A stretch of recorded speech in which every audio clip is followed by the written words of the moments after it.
eu apresento para vocês o nosso amigo, o professor Luiz Antônio Peixoto Vale, tá? Que eu espero que essa seja a primeira de muitas aparições que ele faça aqui no canal.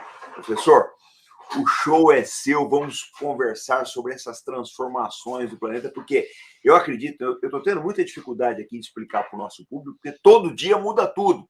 A gente fala uma coisa de manhã, de tarde já mudou tudo, e a gente fica com dificuldades, né? Às vezes até de explicar para gente, mas mudou, era o cenário de manhã, agora de tarde é outro. Então, nada, né? Eu acho que, assim, o senhor é a pessoa ideal para nos explicar o que está acontecendo com esse mundo. Por favor, o microfone é seu, seja bem-vindo a bordo. Muito obrigado. Obrigado, comandante. Me sinto honrado com o convite de estar a bordo. Boa noite a todos que nos ouvem e veem. O senhor definiu bem, nós estamos vivendo um mundo em transformação. Nós estamos no momento em que o globalismo está sendo concluído, já praticamente não há mais. Larry Fink, do CEO do BlackRock, diz que o globalismo, como nós o conhecemos, não existe mais, passando de um mundo que era unipolar, após a queda da União Soviética, um mundo com apenas uma potência hegemônica, que era os Estados Unidos, passando agora para um mundo que provavelmente será multipolar, com a ascensão de China, Rússia e outros protagonistas, como a Índia também. Então, é um mundo em transformação, mas o que é importante, comandante, colocar é que não é algo que surgiu do nada.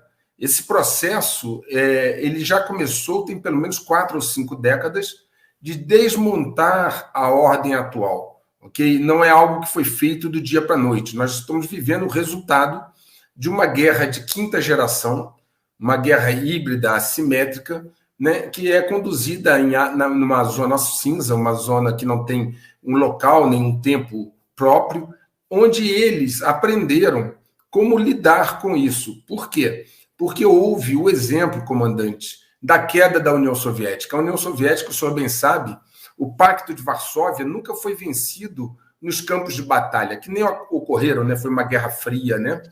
O Pacto de Varsóvia tinha muito mais blindados, inclusive, que a OTAN naquela época. A União Soviética caiu foi pelo poder econômico, né, comandante? Ela não tinha condições de financiar a corrida armamentista, não é?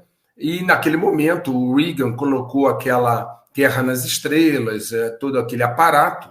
E o Ocidente, comandante, aqueles que nos ouvem e veem, um dos pilares do êxito do Ocidente é o seu poder econômico. Foi sempre o seu poder econômico, além do poder militar. O poder econômico financia e propicia os meios para o poder militar se expressar com vigor. E a União Soviética, o Pacto de Varsóvia, não tinha essa exuberância econômica, né? Então, o que aconteceu com a União Soviética foi a perda da capacidade econômica de financiar uma corrida armamentista e financiar o seu poder bélico. E aí, a partir dali, muitos analistas geopolíticos a nível internacional começaram a perceber a importância do poder econômico. E é nesse aspecto, comandante, que muitas pessoas não percebem a força, né? A força... Paulo, obrigado pelo comandante aqui, né? Não percebem a força do poder econômico, comandante. O poder econômico ele é distintivo, ele é fundamental. E, naturalmente, a União Soviética, assim como a China, observaram a história, né, e a Rússia, que é a sucessora da União Soviética, e perceberam a importância do poder econômico. No meu canal, comandante, eu evito falar muito de ismos, socialismo, comunismo, capitalismo. Eu evito ismos. Por quê? Tanto o socialismo como o comunismo foram financiados também por capitalistas. Eu já mostrei lá no meu canal várias vezes, né, que até hoje empresas americanas financiam empresas ligadas ao Partido Comunista Chinês. Aliás, a própria China, se nós pararmos para olhar, ela foi financiada pelo capitalismo. Né? As fábricas que estão lá foram levadas pelos capitalistas, o know-how, o dinheiro. Até hoje, grande quantidade de volumes de dinheiro que entram na China vem da mão dos capitalistas que naturalmente sabiam o resultado. Então eu evito essa questão de ismos, assim como também evito fulanizar algumas questões para que nós possamos abordar a geopolítica de um prisma mais elevado. Comandante, eu gostaria de realçar a importância do poder econômico. Se o senhor me permitisse, eu gostaria de passar alguns slides para balizar essa questão, a fim de que a gente continue. Por exemplo, esse slide aí eu digo o seguinte: sem recursos, nenhuma máquina de guerra funciona.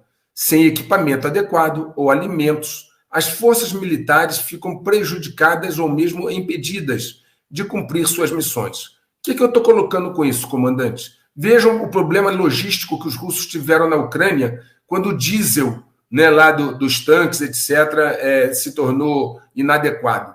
Veja o exemplo, como eu já dei, da própria União Soviética, que sem recursos para financiar o poder militar, teve a sua máquina de guerra, apesar de ser uma superpotência à época, um arsenal nuclear enorme, uma marinha com submarinos potentíssimos, se viu sem condições de mobilizar o seu poder armado.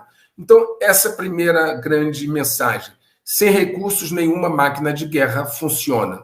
A segunda é o seguinte: vejam o desfecho da Guerra Fria, que foi como um exemplo, como eu disse, onde o inimigo pôde ser vencido sem o uso ostensivo de forças militares. Então, o terceiro tópico é o seguinte: a expressão do poder econômico e do poder armado são interdependentes para seu êxito. Vide a estratégia da China, que desenvolveu primeiro seu poder econômico para depois impulsionar seu poder armado. Nesse contexto, crises econômicas provocadas ou não podem matar e destruir tanto quanto bombas. Deixa eu fazer uma observação sobre esse item. O poder econômico ele é essencial para manter o poder armado.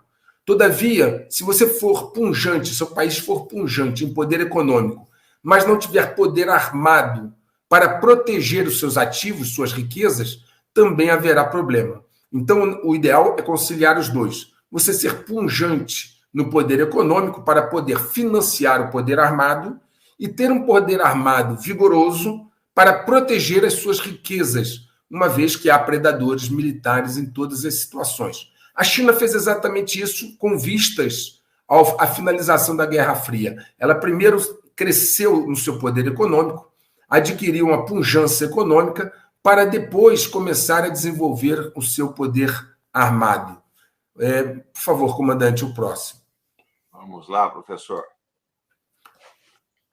É aquilo que eu comentei, comandante. Nós vivemos uma guerra de quinta geração. Ela é assimétrica, ela é irrestrita e híbrida, sendo desdobrada numa zona cinza, uma guerra informacional, cibernética, psicológica, onde é usado o medo, é uma grande arma, e econômica, sem campo ou tempo delimitado. Eu vou citar aqui uma frase do general Valery Gerasimov, chefe do Estado-Maior-Geral das Forças Armadas da Rússia, que ele entende essa questão da seguinte forma: que tipo de conflito é esse? É um conflito de espectro ampliado em direção a um importante emprego de medidas de caráter. Veja, ele não começa, comandante, de caráter militar. Pelo contrário, de caráter político, econômico, informacional, humanitário e outras tipicamente não militares, aplicadas em coordenação com o potencial de quê? O potencial dos protestos da população-alvo. Então, observe bem, inicialmente você começa aplicando medidas de caráter que desestruture o seu oponente. E como você vai desestruturado? Através de medidas de caráter político, por exemplo, cooptando a classe política do seu inimigo. Outra, destruindo a sua economia, caráter econômico. Se eu destruo a sua economia, se começam a faltar gêneros alimentícios, energia, gêneros de primeira necessidade, naturalmente esgarça o tecido social e começa um conflito interno no próprio país. Então vejam bem, caráter político, caráter econômico, informacional, controle de narrativa, porque nessa guerra de quinta geração é fundamental o controle da narrativa para que a razão narrada mostre quem está, de fato, ao lado do bem ou do mal, ok? Humanitário e outras tipicamente não militares. Mas com qual intuito, comandante? Incentivar os protestos da população-alvo. Veja bem, o importante nessa guerra é desestruturar o seu oponente, antes de colocar botas no chão, antes de ir para medidas de cunho militar. Você que nos ouve e vê, perceba se não é exatamente isso que está acontecendo em vários países do Ocidente, particularmente nos Estados Unidos e no Brasil.